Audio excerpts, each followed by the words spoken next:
Let's do it. Flemington. Let's go to Flemington. Are we going right from the top? Yeah, we'll just run through race from race. If you haven't got an opinion, don't share it.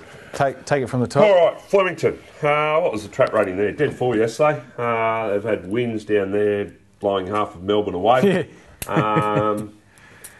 So, I haven't...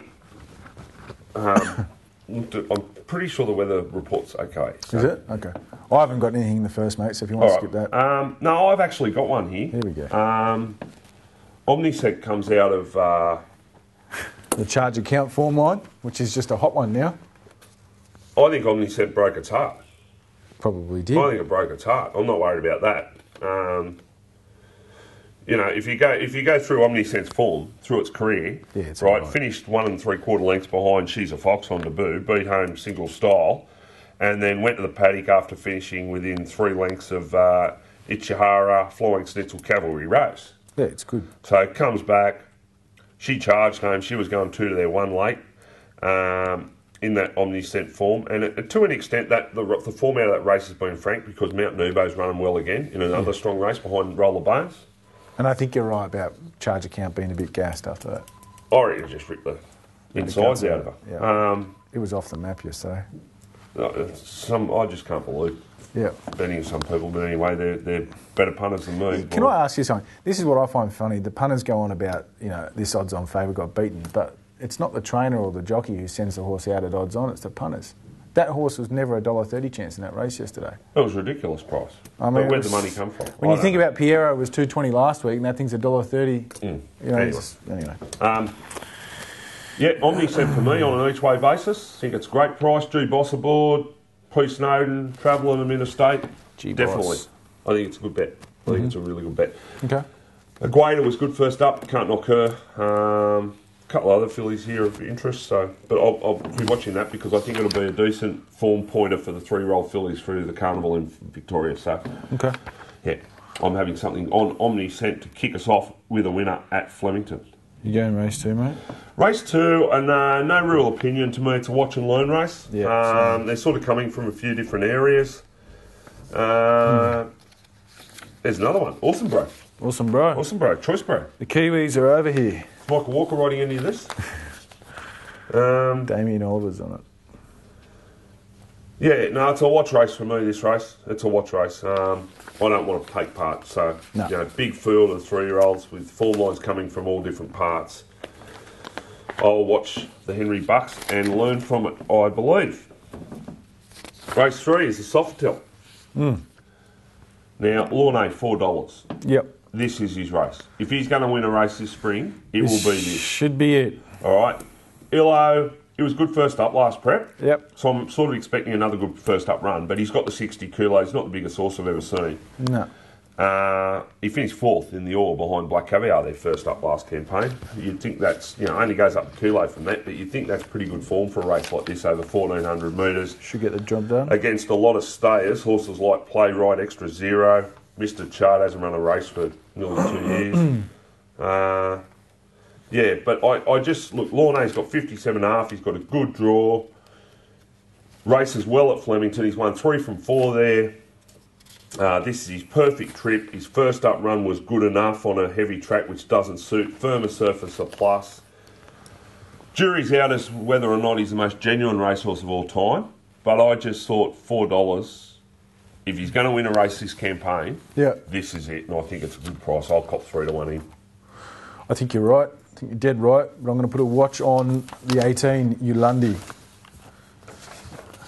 The reserve. The reserve. The emergency. If it gets a run. Yeah. Think it's an improving sort of staying type of horse. And funny enough, it ran first up in the Ori Star nearly a month ago. And there was just a bit of money for it. It was about 70 to 1 into 30 to 1, and it finished 5.5 lengths off them. Which suggests that it's in for a good campaign.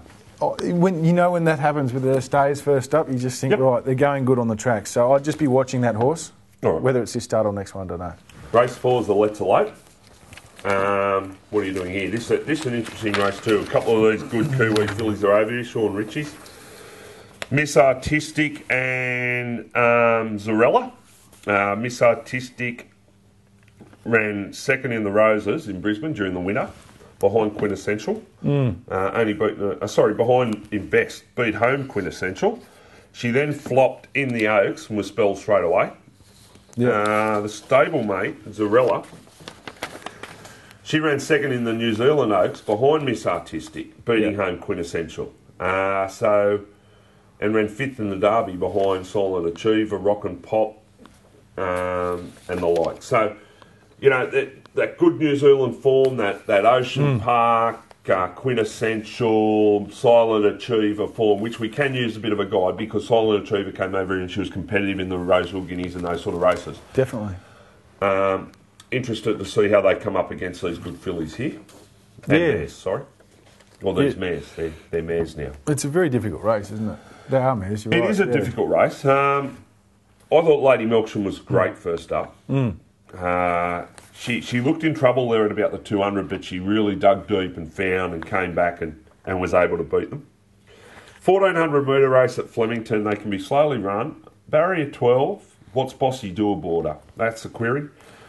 I'm having something small each way kneeling here. That's what you want. Go back 12 months, she put in a couple of performances, said you're a really good mare, and then she didn't come up. There was Brad Waters wrote a story for us on Racenet recently, just saying they had a few dramas last campaign, but she's come back in good shape. I loved her late first up. It wasn't a stakes race or anything, and she had 56, but I loved her late at Moonee Valley, and Moonee Valley is not a track that would suit her. To Flemington, big wide open spaces where she can get back and wind up. Beautiful, $26, beautiful. Just need a little bit of pace. Hopefully she gets that. If she does, wouldn't surprise me one little bit if she blew them out of the water. $26, the right price to find out.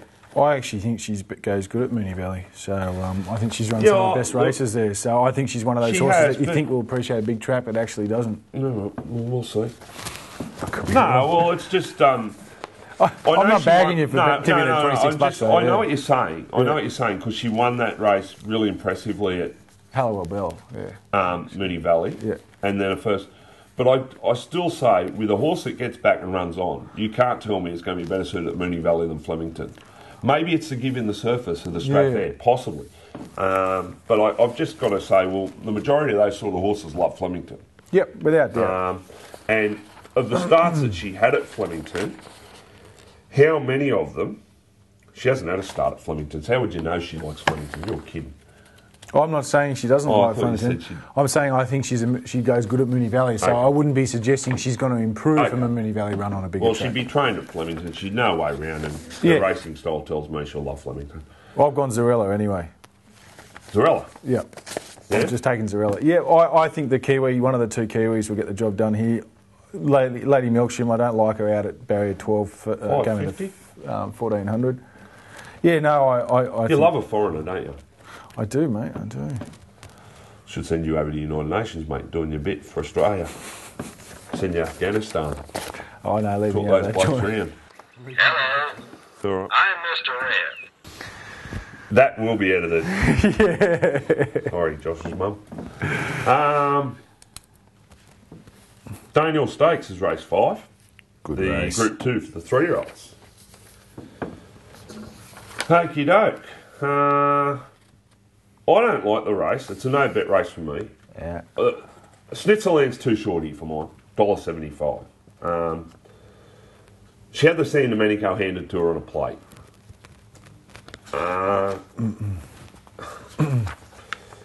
It's fair to say All Too Hard didn't go as good second up as he did first up. Yep. Ninth Legion probably did.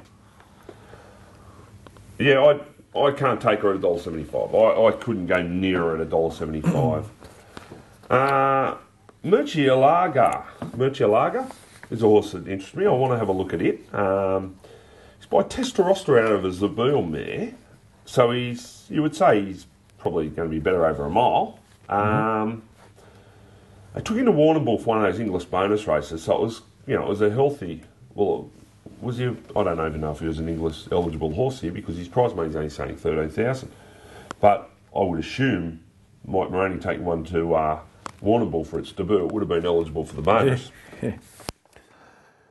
And it was a heavy 8, and look, query on the class of the race, but geez, he looked good. And they put him straight away, turns up here first up, would tell me they do have an opinion of him. Really interested to see how he runs here. Wouldn't be surprised to see him measure right up to this. Rosambo's been great the last couple. I don't want to go into him again. I've got a bit out of him. I'm quite happy to sit on the fence. Psycho Mick hasn't put a foot wrong in 4 starts. He's hard to bag. And there's a few others here that go well. And it's just, I've really struggled to put a line through them all. Yep. And so I'm just going to stay out. That Murcielago gets out the silly odds there on Saturday. I could have something small on it, but I don't want to be on Schnitzelland odds on. That's for bloody sure. Right, well, I think she'll win, so... Oh, look, she's ours to beat. I concede that. But I'm just saying, like, yeah, no, was a first-up win as good as it looked? I think it's one of those races where it's very hard to draw too many conclusions from because they just jogged in front. But she still sprinted home in that time, which means she's doing something.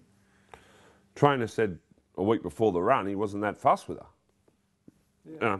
I know she's got Flemington form. I know she's handled herself in Victoria. I just don't want to be on her in odds on at Group 2 level against these horses. Since she won at Flemington last time, which is 4 runs back, she's been beaten by the Blue Diamond winner.